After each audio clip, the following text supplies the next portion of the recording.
जय हिंद। और आज हम बात करेंगे ध्वनि यानी साउंड की। तो सीधे पहले प्रश्न में चलते हैं। ध्वनि तरंगों की प्रकृति होती है। ध्वनि तरंगों की जो प्रकृति है वो कैसी होती है? अनुप्रस्थ या अनुदैर्ध्य या चुंबकीय या फिर विद्युतीय। तो सही जवाब इसका बनेगा अनुदैर्ध्य। जो ध्वनि तरंगों की प्रकृति है वो कैसी होती है? अनुदैर्ध्य होती है। कैसी होती है? अनुदैर्ध्य। क्यों?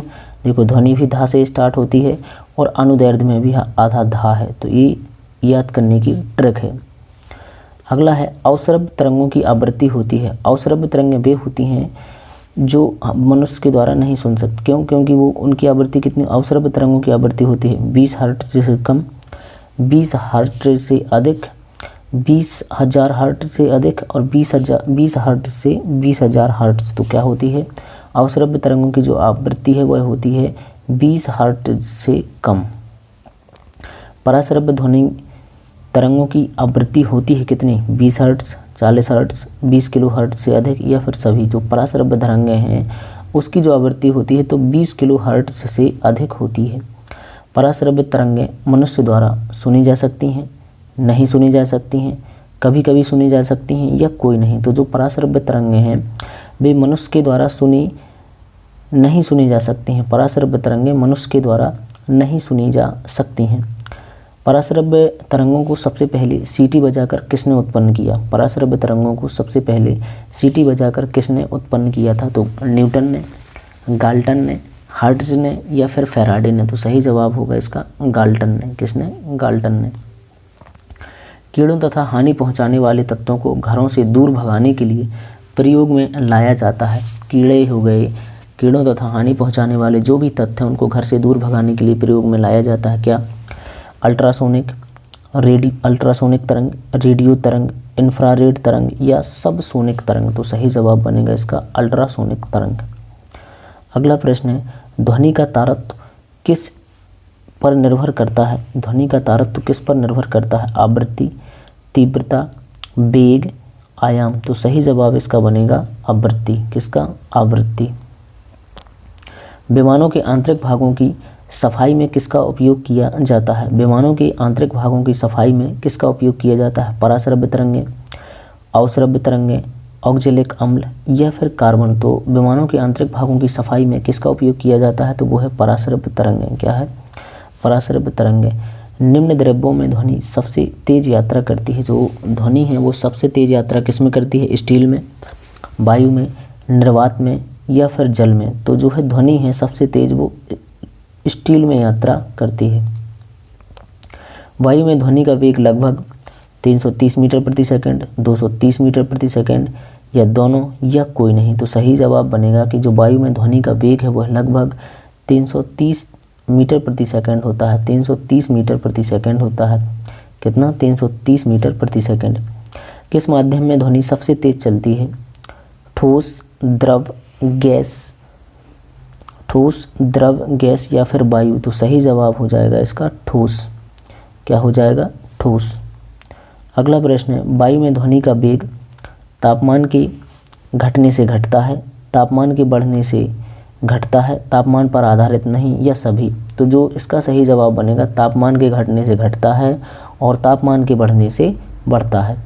अगला प्रश्न है पराध्वनिक विमान उड़ते हैं ध्वनि की चाल से, ध्वनि की कम चाल से, ध्वनि की चाल से अधिक चाल से या प्रकाश की चाल से। जो पराध्वनिक विमान है वह ध्वनि की चाल से अधिक चाल से उड़ते हैं। जो पराध्वनिक विमान है वो ध्वनि की चाल से अधिक चाल से उड़ते हैं।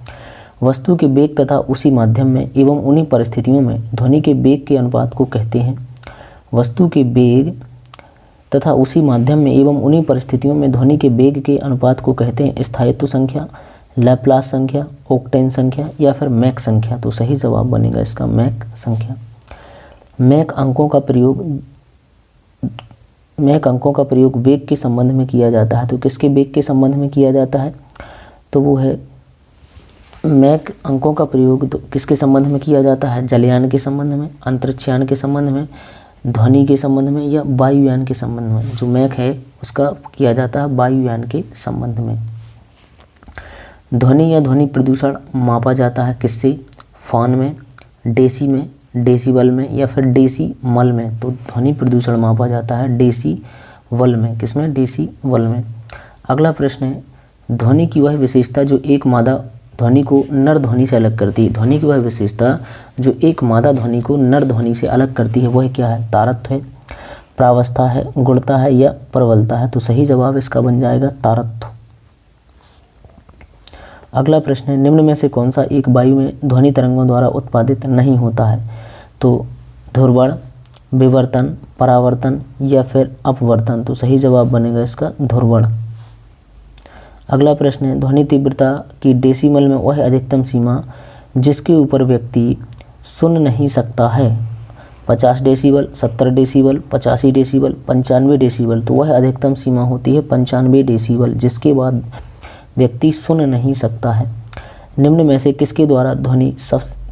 किसके द्वारा सबसे अधिक ध्वनि प्रदूषण होता है? मोटर गाड़ी, रेलवे इंजन, पॉप म्यूजिक, हवाई जहाज की उड़ान भरना। तो सही जवाब है इसका हवाई जहाज की उड़ान भरना। क्या है? हवाई जहाज की उड़ान भरना। अगला प्रश्न है, प्रतिध्वनि का कारण है ध्वनि का परावर्तन, ध्वनि का अपवर्तन, ध्वनि की गति, ध्वनि का अवशोषण। जो प्रतिध्वनि का कारण है तो वह क्या है? तो जो प्रतिध्वनि का कारण है वह हो जाएगा ध्वनि का परावर्तन। अगला प्रश्न है, एक व्यक्ति को अपनी पराध्वनि सुनने के लिए परावर्तक तल से कितनी दूर खड़ा रहना चाहिए? लगभग 224 फीट, 56 फीट, 28 फीट, 100 फीट। तो सही जवाब बनेगा इसका 56 फीट, 56। क्या बनेगा? 56 फीट। स्टेथोस्कोप ध्वनि के किस सिद्धांत पर काम करता है? जो स्टेथोस्कोप है ध्वनि के किस सिद्धांत पर काम करता है? इस सवाल का जवाब आप कमेंट में बताइए। अगला प्रश्न देखते हैं, सोनार प्रयोग में लाया जाता है अंतरिक्ष यात्रियों द्वारा, डॉक्टरों द्वारा, इंजीनियरों द्वारा या नौ संचालकों के द्वारा। तो जो सोनार का उपयोग है वह जो नाव चलाने वाले, जो गोताखोर हैं, जो समुद्र में नाव चलाते हैं, जो नौ संचालक हैं, उनके द्वारा इसका उपयोग किया जाता है। डॉपलर प्रभाव संबंधित है किससे? ध्वनि से, जनसंख्या से, मनोविज्ञान से या फिर मुद्रा प्रचलन से। जो डॉपलर प्रभाव है वह ध्वनि से संबंधित है। किससे? ध्वनि से संबंधित है। अगला प्रश्न है, किसी ध्वनि स्रोत की आवृत्ति में होने वाले उतार चढ़ाव को कहा जाता है? किसी ध्वनि स्रोत की आवृत्ति में होने वाले उतार चढ़ाव को क्या कहा जाता है? श्रवण प्रभाव, डॉपलर प्रभाव, कॉम्पटन प्रभाव या फिर सभी। तो सही जवाब इसका बनेगा डॉपलर प्रभाव। क्या?